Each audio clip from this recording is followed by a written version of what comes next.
ఒక ఆలోచన వచ్చింది, ఒక సెంటిమెంట్లుగా కూడా.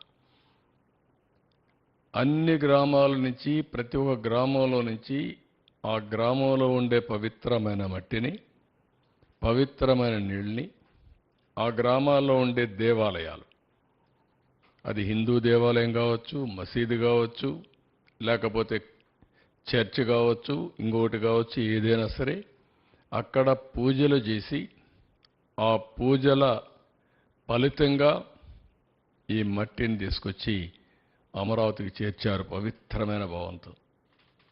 దేశంలో ఉండే అన్ని పవిత్ర దేవాలయాల్లో ఇలాంటి కార్యక్రమం చేపట్టాం.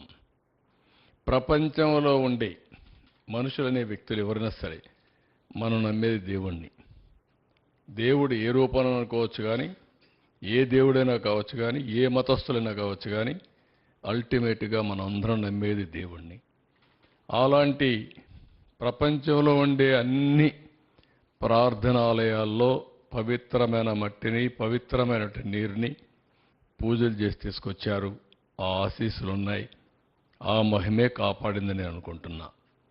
ఇంకొక పక్కన మీరు ఒకసారి చూస్తే ప్రధానమంత్రి పార్లమెంటు సాక్షిగా యమునా నీటిని, పార్లమెంటు యొక్క పవిత్రమైన మట్టిని తీసుకొచ్చి, ఈ పార్లమెంటు అంటే ఈ మట్టిని మీరు ఒక ఇది ఆయన చెప్తూ, పార్లమెంటు పూర్తిగా సహకారం ఉంటుంది అమరావతికి, చట్టాలను చేసి దేశానికే చట్టాలు నిర్మించే పార్లమెంటు కూడా మీకు అండగా ఉంటుందని ప్రధానమంత్రి గారు చెప్పడం. అదే మాదిరిగా ఆ తర్వాత జరిగిన కార్యక్రమాలను మీరు చూస్తే ఆయనే ఫౌండేషన్ వేయడం, ఇది ఒక చరిత్ర. ఇలాంటి ఇప్పుడు కూడా ప్రపంచంలో గల అన్ని పవిత్ర దేవాలయాలు తీసుకొచ్చాం. ఈ మట్టి కూడా ఇప్పటికి కూడా మీరు చూస్తే అదే మాదిరిగా చేశాం. మొన్న కూడా నేను ప్రార్థనలు చేసి వచ్చాను అక్కడిని. ఎవరు కూడా అక్కడవన్నీ రోడ్లో ఉండే మట్టి కూడా దూకొనిపోయారు కానీ ఈ మట్టిని తాకలేకపోయారు. అదొక గొప్ప విశిష్టత, పవిత్రత. నెక్స్ట్, ఈరోజు చాలామంది అడుగుతూ ఉంటారు, వై అమరావతి అలోనని. విభజన జరిగింది. విభజన జరిగినాక అప్పట్లో 13 జిల్లాలు.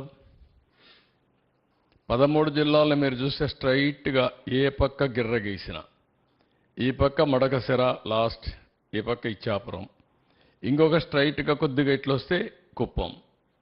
550, 590, ఇక్కడ 594 కిలోమీటర్లు. ఎటు చూసినా సమదూరం ఉండే ఏకైక ప్రాంతం అమరావతి.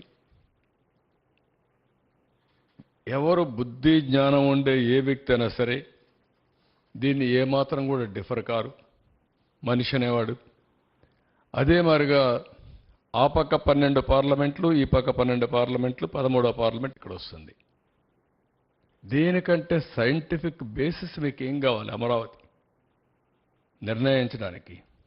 దీనికి కులాలు కావాలన్నా, మతాలు కావాలన్నా, ప్రాంతాలు కావాలన్నా, లేదంటే రెచ్చగొట్టాలన్నా? అంటే ఎవరైనా సరే రాష్ట్రం యొక్క భవిష్యత్తును ఆకాంక్షించే ఎలాంటి వ్యక్తి అయినా సరే, అతను కరుడుగట్టిన ఉగ్రవాదైనా సరే దీనికి ఒప్పుకొని తీరాలి. ఈ నియమనాలతో నాకు